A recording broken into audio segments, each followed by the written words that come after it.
Children, now we will study about the strength of acid and base solutions. किस तरीके से हम acid या बेस की स्ट्रेंथ को मेजर करते हैं कि वो कितने स्ट्रॉन्ग है या कितने वीक हैं। तो सबसे पहले हम ये जान लें उनकी प्रॉपर्टीज के बारे में कि प्योर वाटर में जो कंसंट्रेशन होता है हाइड्रोजन आयंस का और हाइड्रोक्साइड आयंस का वो लगभग इक्वल होता है।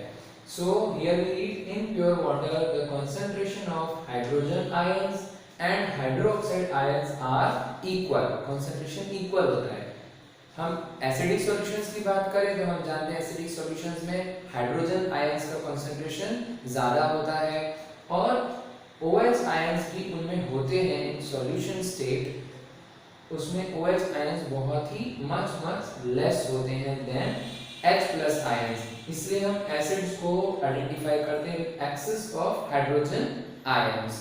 ओके, बेसिक सॉल्यूशंस की बात करें तो सॉल्यूशन स्टेट में बेस में एक्सेस ऑफ हाइड्रोक्साइड आयंस हमको मिलते हैं दैट इज OH-। हम ये जानते हैं कि उसमें OH- आयंस ही दैट इज हाइड्रोक्साइड आयंस ही होते हैं बट उनमें कुछ H+ आयंस भी होते हैं but they are much less than hydroxide ions. So इन तीनों की प्रॉपर्टीज को पढ़ के हमें ये कंक्लूजन होता है दैट वाटर में दोनों आयंस इक्वली प्रेजेंट होते हैं, इसीलिए वाटर न्यूट्रल होता है।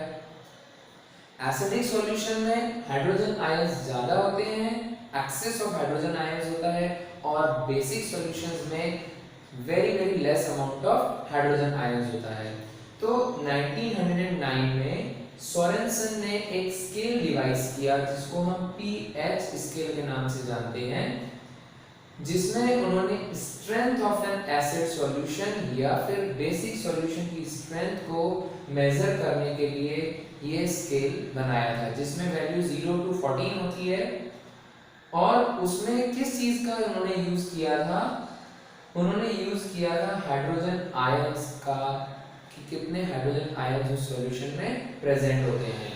So we read in 1997 Sorensen devised a scale known as pH scale on which the strength of acid solutions as well as basic solutions could be represented। जिस scale पे हम acidic solution की भी और basic solutions की दोनों की strength को हम आइडेंटिफाई कर सकते हैं, रिप्रेजेंट कर सकते हैं by making use of hydrogen ions concentration. Hydrogen ions के कॉन्सेंट्रेशन का यूज करके हम pH स्केल पे एसिड और बेस की स्ट्रेंथ को मेजर कर सकते हैं। The pH of a solution is inversely proportional to the concentration of hydrogen ions. It is very important. We read again. pH of a solution is inversely proportional to the concentration of hydrogen ions। इसका means ये होता है higher the concentration of hydrogen ions, जितना ज्यादा higher होगा hydrogen ions का concentration, lower will be the pH value। उसकी pH value उतनी ही लो होगी। That means it will represent an acid। Low the concentration of hydrogen ions, hydrogen ions का concentration जितना कम होगा high pH value will be, उसकी pH value उतनी ही ज्यादा होगी। That means it will make a base। Now we learn something new about pH। In the term pH, P stands for a German word potens। P का word जो P letter है उसका means है potens। Potens means power and letter H stands for hydrogen ions और H का means होता है hydrogen ions, that is hydrogen ions का concentration। तो we can understand कि pH स्केल का बेस जो है वो उसका जो बेसिक प्रिंसिपल है वो हाइड्रोजन आयंस के कंसंट्रेशन पे ही डिपेंड करता है। अगर हाइड्रोजन आयंस का कंसंट्रेशन ज्यादा होगा तो वो लो pH वैल्यू शो करेगा, हाइड्रोजन आयंस का कंसंट्रेशन लो होगा तो वो हाई pH वैल्यू शो करेगा। So both the things can be measured, acid and basic solutions both can be measured on pH scale। Now we move on for pH। The strength of an base, acid or base, is measured on a scale for of values from 0 to 14। हम strength जो है major करते हैं acid या base की for values from 0 to 14 called the pH scale. It has no units, इसका कोई unit नहीं होता है, इसे हम पीएच स्केल कहते हैं और इसमें सिर्फ न्यूमेरिक वैल्यू होती है 0 to 14। अब हम यहाँ पे तीन कंडीशंस के बारे में जानेंगे। सबसे पहली कंडीशन न्यूट्रल सब्सटेंसेस की। जो सब्सटेंस न्यूट्रल होते हैं they have a pH of exactly 7, उनका पीएच वैल्यू होता है 7। A sugar solution and a sodium chloride solution, एक एग्जांपल में ले सकते हैं शुगर सॉल्यूशन या फिर सोडियम क्लोराइड का सॉल्यूशन, वो न्यूट्रल होते हैं तो उनका पीएच वैल्यू 7 होता है। हम बात करें अगर एसिड की तो acid have a pH of less than 7, pH of acid is less than 7. More acidic a solution is, the lower will be the pH. जितना ज़्यादा एक solution acidic होगा उतना ही lower उसका pH value होगा। हम बात करें bases की, bases have a pH of more than 7. bases जो है उनका pH 7 से ज़्यादा होता है। More basic a solution is, higher will be its pH. जितना ज्यादा बेसिक सॉल्यूशन होगा उतना ज्यादा उसका पीएच वैल्यू होगा। इस बात को समझने के लिए हम एक इस पीएच स्केल की तरफ ध्यान देते हैं। यहाँ पे 7 जो है वो सेंटर पॉइंट है जो कि हमारे न्यूट्रल सब्सटेंसेस को रिप्रेजेंट करता है।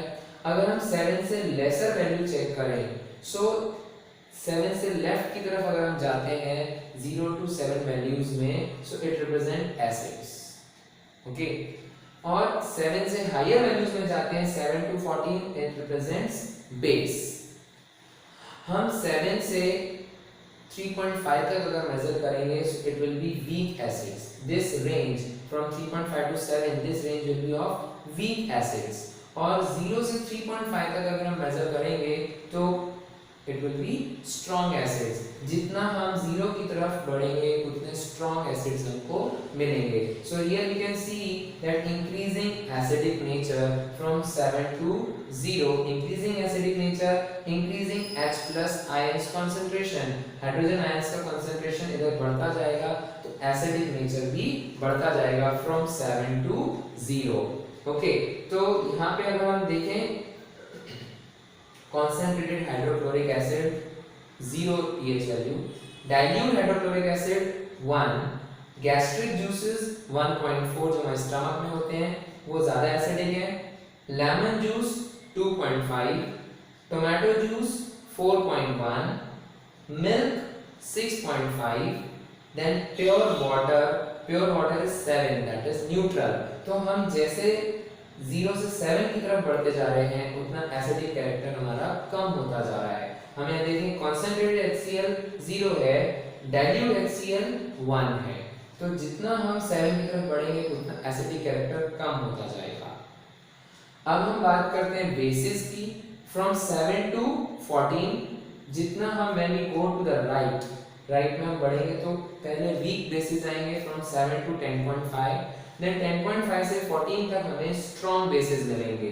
So here we can say जब हम 7 से 14 की तरफ बढ़ेंगे तो we will have increasing basic nature, increasing OH minus concentration. Obvious है कि हम बेस हमारा बेसिक नेचर बढ़ेगा तो हाइड्रोक्साइड का कंसंट्रेशन बढ़ेगा, और डिक्रीजिंग हाइड्रोजन आयंस, लेकिन हाइड्रोजन आयंस का कंसंट्रेशन कम होगा when we go from 7 to 14। इनके कुछ सॉल्यूशंस देखते हैं। ब्लड 7.4 बेसिक है, toothpaste more basic 8, baking soda solution का pH 8.5 more basic, washing soda solution का पीएच वैल्यू 9 और ज्यादा बेसिक, डाइल्यूट सोडियम हाइड्रोक्साइड का 13 होता है pH value, concentrated sodium hydroxide का वैल्यू 14 होता है। तो हमें ये समझ में आ सकता है कि जैसे हम 7 to 14 में बढ़ते हैं वैसे हमारी बेसिसिटी बढ़ जाती है, बेस की जो बेसिसिटी है वो बढ़ जाती है। तो डाइल्यूट सोडियम हाइड्रोक्साइड जैसे हम देखा 13 उसका पीएच वैल्यू है, वैसे ही कॉन्सेंट्रेटेड सोडियम हाइड्रोक्साइड का पीएच वैल्यू 14 है, तो वो ज़्यादा बेसिक है। कॉन्सेंट्रेटेड सोडियम हाइड्रोक्साइड ज़्यादा बेसिक है then dilute sodium hydroxide. Students, now we will learn about universal indicator. Universal indicator help us to know the pH of different solutions, acids and base with the help of the change in color.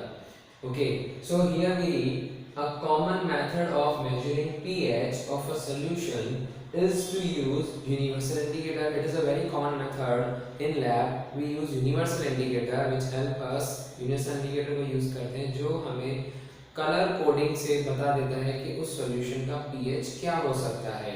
जैसे कि हम यहाँ इस table में देख सकते हैं, हम यूनिवर्सल इंडिकेटर क्या है, वो एक मिक्सचर है अलग अलग कलर्स का, many different indicators which give different colors at different pH values of entire pH scale. यहाँ पे हम टेबल में देख सकते हैं, जैसे कि अगर pH वैल्यू 0 है तो हमें universal indicator dark red colour दे सकता है, अगर pH वैल्यू 1 या 2 है तो हमें रेड कलर मिल सकता है, pH वैल्यू 3 है तो हमें ऑरेंज रेड मिल सकता है, pH वैल्यू 4 पे ऑरेंज कलर मिलता है, 5 पे ऑरेंज येलो मिलता है, 6 पे ग्रीन येलो मिलता है एंड 7 पे न्यूट्रल हो जाता है ग्रीन कलर। सो हम ये देख सकते हैं कि एसिडिक जो होते हैं सॉल्यूशंस वो रेड कलर से फेड होते होते orange, then orange yellow and then green हो जाते हैं। That means this is decreasing character of acids. तो ग्रीन जो सॉल्यूशन होता है वो कंप्लीटली न्यूट्रल सॉल्यूशन होता है क्योंकि उसका वैल्यू 7 pH होता है। इसी तरीके से हम आगे देखते हैं, उसका ग्रीनिश ब्लू 8, ब्लू पे 9, नेवी ब्लू पे 10, पर्पल पे 11, डार्क पर्पल पे 12, वायलेट पे 13 and 14 is also violet. Means वो स्लोली डार्कर पोर्शन में चलता जाता है और वो blue, then navy blue, then dark purple, then violet. So slowly and slowly it moves towards the violet. और ये इंक्रीजिंग कैरेक्टर ऑफ बेस है। तो हम जैसे 8 से 10 की वैल्यू की तरफ जाएंगे, 8 से 14 की वैल्यू की तरफ जाएंगे तो हमें बेसिक कैरेक्टर बढ़ता हुआ मिलेगा। This is how universal indicator is used and वो हमें कलर कोडिंग के हेल्प से पीएच वैल्यू फाइंड आउट करने में हेल्प करता है। नाउ आगे हम देखते हैं importance of pH in our everyday life. हमारी डेली लाइफ में पीएच स्केल की कितनी वैल्यू है, हम उसे कौन कौन से फील्ड में यूज करते हैं। सो हम सबसे पहले देखते हैं कि पीएच हमारे डाइजेस्टिव सिस्टम के लिए, ह्यूमन बॉडी के लिए किस तरीके से काम आता है।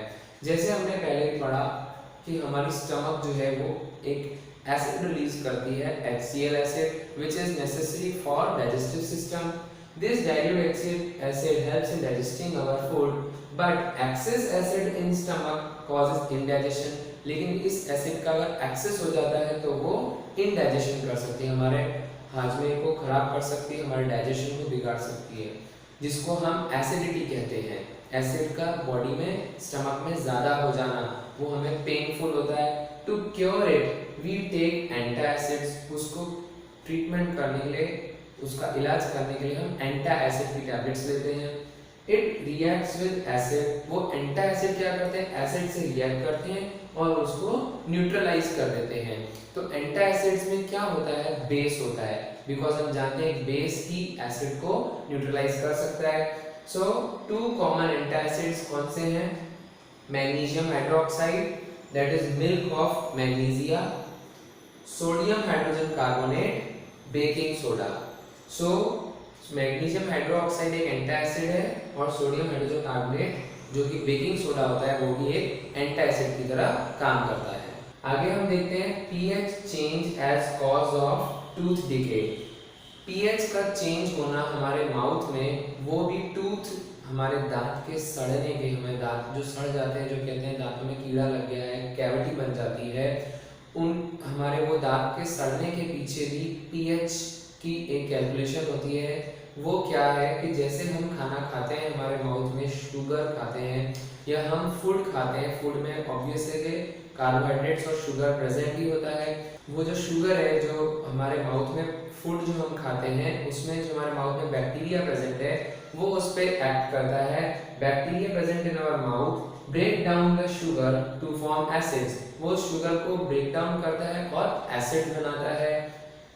Tooth decay starts when the pH of acid falls below 5.5 और हमारे माउथ में जो एसिड क्रिएट होता है वो अगर इतना स्ट्रांग हो जाता है कि उसका pH वैल्यू 5.5 से भी कम हो जाता है, दैट मींस वो एसिड अगर बहुत स्ट्रांग हो जाता है तो इतना स्ट्रांग हो जाता है कि वो हमारे टूथ के इनेमल को, जो कि हार्डेस्ट पार्ट है हमारे दांत का, हमारे टूथ का हार्डेस्ट पार्ट इनेमल, उसको भी अटैक कर सकता है, उसको डिसॉल्व कर सकता है। एंड जैसा कि हम जानते हैं हमारे दांत का स्ट्रक्चर, तो इनामल उसके बाद जो इंटरनल हमारी जो पल्प होती है उस तक इफेक्ट जा सकता है और हमारे दांत में कैविटी क्रिएट हो सकती है।